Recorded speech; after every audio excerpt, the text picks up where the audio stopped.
এই যে মার্কেট, ভারত এবং চীনের মার্কেটটা তো ভীষণভাবে ঈর্ষণীয়, কারণ এখানকার জনসংখ্যা প্রবল, জনসংখ্যা যত বাড়বে মার্কেটটা তত বাড়বে। একটু যদি এইভাবে আমরা দেখি যে একদিকে প্রধানমন্ত্রী নরেন্দ্র মোদী তার চীন সফরে যাওয়া, অন্যদিকে অজিত দোভাল তিনি গেছেন মস্কোতে, তাহলে ভারত, রাশিয়া এবং চীন যদি এক আসনে বসে, সেখানেই কি কোথাও গিয়ে একটা ট্রাম্পের গায়ে ছ্যাঁকা লাগছে? হ্যাঁ দেখুন, এটাই অনেকেই বড় বলার চেষ্টা করছে। RIC, রাশিয়া, ইন্ডিয়া, চায়না, এই যে যদি একটা অ্যাক্সিস তৈরি করা যায়, সেটা কিন্তু আগামী আগামী বিশ্বকে কিন্তু তারা কিন্তু নিয়ন্ত্রণ করতে পারে। এখন সেটা আমি একজন চীনের অনুরাগী হিসেবে চীন দেশে বহুবার যাওয়ার সুবাদে বারবারই বলার চেষ্টা করতাম চীনের সঙ্গে ভারতের সম্পর্ক বা পুনর্নির্মাণ করা দরকার, সম্পর্ক ভালো করা দরকার। যাই হোক, সেটা নানান কারণে তৈরি হচ্ছিল না। অনেকে ভাবছিল চীন একটা বড় শত্রু। আমেরিকাকে অনেকে ভেবেছিল ট্রাম্পের অভিষেকে ভারতের বুঝি বিরাট সুবিধা হবে, কিন্তু কিছুই ঘটেনি। যখন কিন্তু অপারেশন, আমাদের তো এটাও আমরা দেখেছি যে গত 2 মাস আগে যখন অপারেশন সিন্দুর চলেছিল, সেখানেও তো চীন যে সরাসরি ভারতের পক্ষ নিয়েছে এমনটা নয়, পাকিস্তান ঘেঁষেই তো কথা বলেছিল। দেখুন, আন্তর্জাতিক সম্পর্ক না, এটা তো সেটা প্রতিনিয়ত পাল্টাতে পারে, বুঝেছেন? সেটা এই নয় যে তারা বলেছিল বলে আমার শত্রু হয়ে গেল, তা কিন্তু হ্যাঁ, তখন পাকিস্তানের সঙ্গে সম্পর্ক ছিল। এখন দেখা যাচ্ছে পাকিস্তানের সঙ্গে আমেরিকা কিভাবে সম্পর্ক জুড়তে চাইছে। হ্যাঁ, অসীম মুনিকে তারা ডেকে নিয়ে এসে ভালো করে খাইয়েছে। হ্যাঁ, তারপরে তারা বলেছে যে পাকিস্তানের যে তেল, ঠিক জানি না পাকিস্তানে কি অয়েল রিজার্ভ আছে, আমাদের কোনোভাবেই সেটা তথ্য যারা জানা নেই, বলছে সেখানে তেল তুলতে সাহায্য করবে আমেরিকা। এমন ভাবে পাকিস্তানের তো ভূপ্রাকৃতিক মাটির নিচে তো তেল থাকার কথা নয়, তাদের যা ভূতাত্ত্বিক অবস্থা। এই তেল তো নেই, কিন্তু যেভাবে বলছে যেন পাকিস্তানের একটা পরম বন্ধু হিসেবে আমেরিকা উঠে আসতে চায়, ভারতের বিরুদ্ধেই যাবার চেষ্টা করছে। এখন এই জায়গায় দাঁড়িয়ে ভারত মনে করছে যে চীনের সঙ্গে যদি সম্পর্ক করা যায়, তাহলে আমাদের ব্যবসা বাণিজ্য, এবং রাশিয়াও তেলের ভান্ডার, বুঝেছেন, এনার্জির ভান্ডার। রাশিয়াতে কয়লা আছে, তেল আছে, ন্যাচারাল গ্যাস আছে, ব্যাপক ভান্ডার, বুঝেছেন। আমরা যদি খালি রাশিয়ার তেল কিনতে পারি এবং আমাদের দেশে ক্রুড অয়েল নিয়ে এসে রিফাইন করতে পারি, সেগুলো আমরা বিদেশে পাঠাতে পারি, বিরাট স্কোপ রয়েছে। তাই রাশিয়ার সঙ্গে আমাদের সম্পর্ক নতুন করে, অজিত দোভাল সেখানে গেছেন, রাশিয়ার সঙ্গে সম্পর্কটা যদি নতুন করে রিভাইভ করা যায়। কিন্তু ইন্দিরা, আমি আরো যেটা নিয়ে আরো বেশি মানে আমার ভরসা, আমার স্বপ্ন, সেটা হচ্ছে যে ব্রিক্স মুদ্রা, যে ডলার।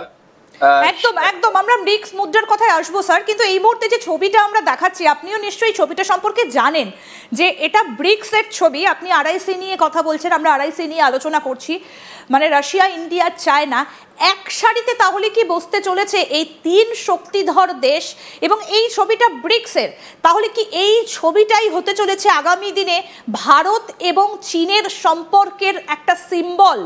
এই যে হাতে হাত মেলাচ্ছেন দুই দেশের প্রধান, যখন দুই দেশের প্রধান হাসি মুখে এই হ্যান্ডশেকটা করেন, তখন তো অনেক কিছু বলে দেয়, কারণ চুপ করে থাকাটাও কোথাও গিয়ে দাঁড়িয়ে কূটনীতিতে একটা বড় শব্দ বলা যেতে পারে।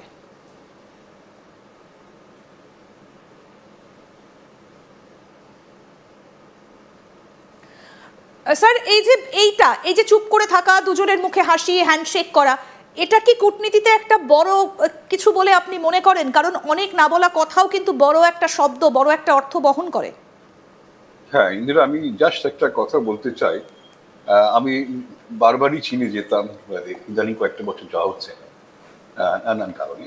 চীনে আমি বলতাম যে দেখো, আমাদের সঙ্গে তোমাদের সম্পর্ক খারাপ চলছে, আমার খারাপ লাগে, কিন্তু ওরা বলতো কি জানেন, ভারত চীনের সম্পর্ক কয়েক হাজার বছরের, কয়েক বছর মানে এই তিক্ততার যে ঘটেছে, সেটাকে বড় করে দেখলে চলবে না। আমাদের সম্পর্ক, আমাদের যা কিছু শিক্ষা, আমাদের দর্শন, চিন্তা ভাবনা, সংস্কৃতি সব ভারত থেকে।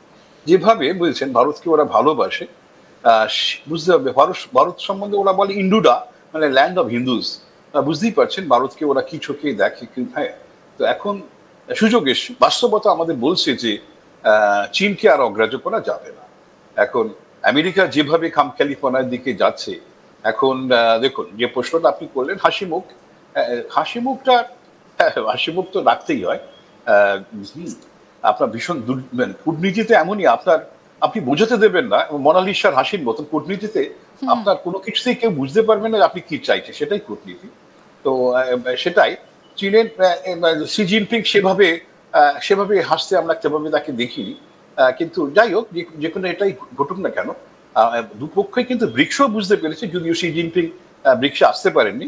ওনার প্রাইম মিনিস্টার সে দেশে গেছিলেন, এই ব্রাজিলে যেটা সম্মেলনটা ঘটলো, এটা এটা মনে হচ্ছে আমার, এটা খাজানের মানে কাজানের যেটা বোধহয় উজবেকিস্তানের খাজানে যে একটা এসসিও মিট হয়েছিল, সেখানকার ছবি। যাই হোক, ওয়ালটা ব্রিক্স ওয়ালের সামনে দাঁড়িয়ে এই ছবি, ব্রিক্সের হ্যাঁ 2024-এর রাশিয়াতে, ওই হ্যাঁ ব্রিক্সেরই ছবি, কিন্তু এটা ওই কাজানের অন্য একটা ব্রিক্স সামিট নয়, যে সামিটটা ব্রাজিলে হয়েছিল। যাই হোক, তো সেখানে তো দু দেশ বুঝিয়ে দিচ্ছে যে সম্পর্কের প্রয়োজনীয়তা আছে, এবং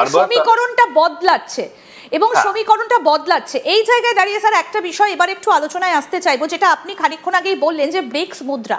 আমরা একটা কথা এই মুহূর্তে ভীষণভাবে শুনতে পাচ্ছি, সেটা হচ্ছে ডলারাইজেশন। যে ডলার তো এতকাল ধরে রাজত্ব করে যাচ্ছে গোটা বিশ্বে, তাহলে কি এবার ডলারের দিন শেষ হয়ে এসেছে? অন্তত এই যে ছবিগুলো, জিনপিং এর সঙ্গে নরেন্দ্র মোদী তার সাক্ষাৎ হবে বেজিংয়ে, সেখান থেকে কি অন্য কোনো সমীকরণ উঠে আসবে? রাশিয়ার সঙ্গে ভারতের সম্পর্ক সে সুদীর্ঘ অনেক দিনের। ভারত কেন রাশিয়া থেকে তেল কিনেছে, সেজন্য সে আমেরিকাকে জবাব যে দেবে না, সেটা ভারতের বিদেশ মন্ত্রকের তরফ থেকে খুব স্পষ্ট করে বলে দেওয়া হয়েছে যে ভারত নিজের দেশের মানুষের কথা ভাবে, তাই ভারত যেটা ভালো মনে করবে সেটা ভারত করবে।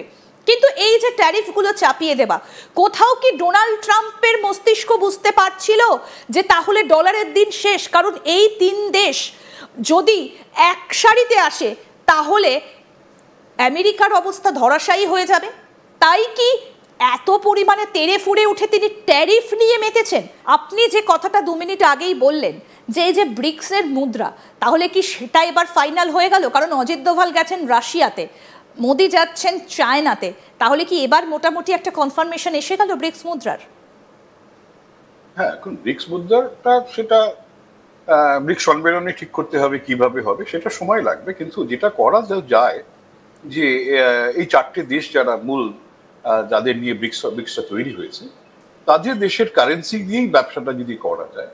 ভারত যখন চীনের সঙ্গে ব্যবসা করবে ইউয়ান বা রুপির সঙ্গে, রাশিয়ার সঙ্গে রুবল এবং রুপির সঙ্গে, এবং অন্য দেশের যে কারেন্সি আছে সেইটা, লোকাল যে কারেন্সিগুলো আছে, যতক্ষণ না ব্রিক্স মুদ্রা তৈরি হচ্ছে, তাহলে লোকাল কারেন্সি যদি আমরা ব্যবহার করি, তার ফলে কিন্তু ডলারের ডিপেন্ডেন্স কিন্তু কমে যাবে। খেয়াল রাখতে হবে, এই 4টে দেশ হচ্ছে কি বিশ্ব বাণিজ্যের প্রায় 25% কন্ট্রোল করে, বুঝেছে?